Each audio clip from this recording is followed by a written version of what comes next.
Assalamualaikum warahmatullahi wabarakatuh.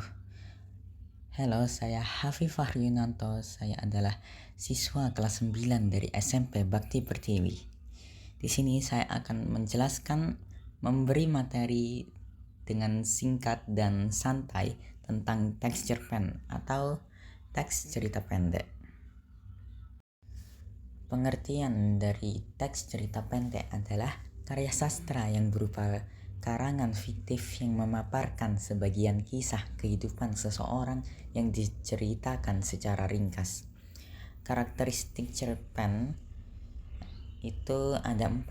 Yang pertama menggunakan alur tunggal, yang kedua alur peristiwa pendek atau singkat, yang ketiga tidak melibatkan banyak tokoh, dan yang keempat konflik tunggal dan sederhana. Walaupun kita fokusnya ke pembahasan cerpen, tetapi saya ingin menambahkan sedikit informasi yang berkaitan dengan hal tersebut. Di kiri bawah ada artikel dari Kemdikbud yang ditulis pada 7 September tahun 2023. Singkatnya, 1000 orang Indonesia, dari 1000 orang Indonesia, hanya 1 orang yang suka dan aktif membaca. 1000 orang, hanya 1 yang suka dan aktif membaca. Itu banyak loh, 1000 orang. Itu tahun 2023. Setelah peristiwa COVID sih memang buku itu seolah-olah digantikan oleh layar HP dan laptop dan teman-temannya. Tetapi apa yang kita lihat di layar tersebut, di HP tersebut, terkadang tidak sama dengan apa yang kita lihat di buku. Kita kalau misalnya membaca buku, kita terkadang mendapatkan informasi, tetapi saat kita melihat layar atau sosial media lah, entah apa yang kita lihat itu terkadang kayak tiada faedahnya. Dan ini gak cuma berlaku untuk golongan remaja ke atas, tetapi juga untuk anak-anak. Pernah pengalaman saya itu, ada tamu di rumah saya dan dia membawa anaknya, dan anaknya itu rewel sehingga dikasih HP lah. Tetapi saya melihat anak itu, dia menonton YouTube, dan yang dia tonton itu tidak ada manfaatnya dan aneh dan juga menjijikkan. Kembali ke artikel lagi. Berdasarkan survei PISA pada tahun 2019, minat membaca Indonesia menempati peringkat ke-62 dari 70 negara. Apa nggak malu gitu? Negara kita dari 70 negara, kita menempati 62. Jadinya inti dari artikel ini adalah, ayo kita mengajak orang-orang di sekitar kita, termasuk kita sendiri, untuk membiasakan membaca. Entah itu dari buku kah, atau dari layar HP kita kah, entah itu panjang kah, ataupun pendek.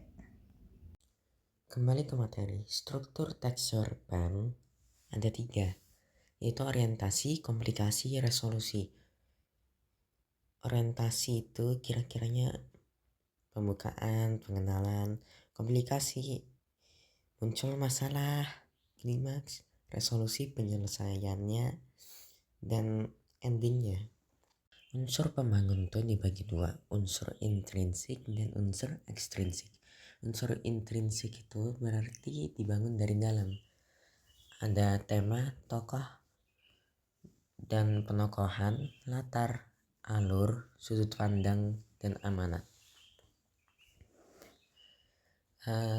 Tokoh itu ada tokoh utama dan pendukung. Penokohan itu antagonis, protagonis, tritagonis. Antagonis itu karakter yang sekiranya jahat, protagonis itu yang baik, tritagonis itu yang menengahi mereka. Habis itu latar tuh tempat, waktu, dan suasana yang tergambar dalam cerita. Latar itu dibedakan menjadi dua, yaitu latar fisik dan latar sosial. Latar fisik adalah gambaran keadaan yang dapat diindra. Latar sosial berkaitan dengan kehidupan sosial masyarakat. Alur itu ada alur maju, alur mundur, dan alur campuran. Sudut pandang dibedakan menjadi 3, yaitu sudut pandang orang pertama, biasanya menggunakan aku, saya, dan lain-lain. Sudut pandang orang kedua menggunakan kata kamu atau engkau. Sudut pandang orang ketiga menggunakan kata dia atau nama orang. Nah, kalau unsur ekstrinsik itu kan dibangun dari luar tuh. Maksudnya dibangun dari luar itu datang dari penulisnya. Isinya itu ada nilai spiritual, nilai moral, nilai sosial, nilai adat atau budaya, dan nilai edukasi. Dan itu semua datang dari penulis. Ke materi terakhir, unsur kebahasaan. Unsur kebahasaan cerpen itu ada 4, yaitu penggunaan diksi, penggunaan kalimat narasi, deskripsi, dan dialog, ragam bahasa baku dan tidak baku, majas, atau gaya bahasa. Penggunaan diksi itu tentunya yang bisa mengungkapkan ekspresi penulis. Nah, penggunaan kalimat narasi, deskripsi, dan dialog. Kalimat narasi itu kalimat yang berupa mengisahkan suatu peristiwa. Kalau kalimat deskripsi adalah kalimat yang berupa penggambaran suatu objek, benda, keadaan, peristiwa, dan sebagainya. Sedangkan kalimat dialog adalah kalimat yang berupa percakapan tokoh. Untuk majas di sini kita akan bahas 4 saja. Ada personifikasi, metafora, hiperbola, dan simile. Di sini saya coba terangkan ciri-cirinya saja. Personifikasi itu perbandingan manusia dengan benda mati. Contohnya, anak itu melihat debur ombak yang memecah batu karang.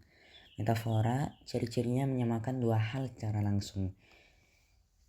Anak itu kutu buku. Hiperbola, ciri-cirinya berlebihan. Doanya membelah angkasa. Simile, dia ciri-cirinya menggunakan seperti, bagaikan, dan bak.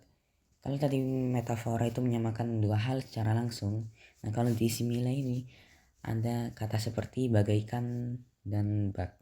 Contohnya, kulitnya putih seperti salju. Di sebelah kanan ada foto dari salah satu 3 serangkai pendiri Indis Partis, yaitu Ki Hajar Dewantara, sang bapak pendidikan Indonesia. Singkatnya, ia lahir pada tanggal 2 Mei 1889 dan wafat pada tanggal 26 April 1959.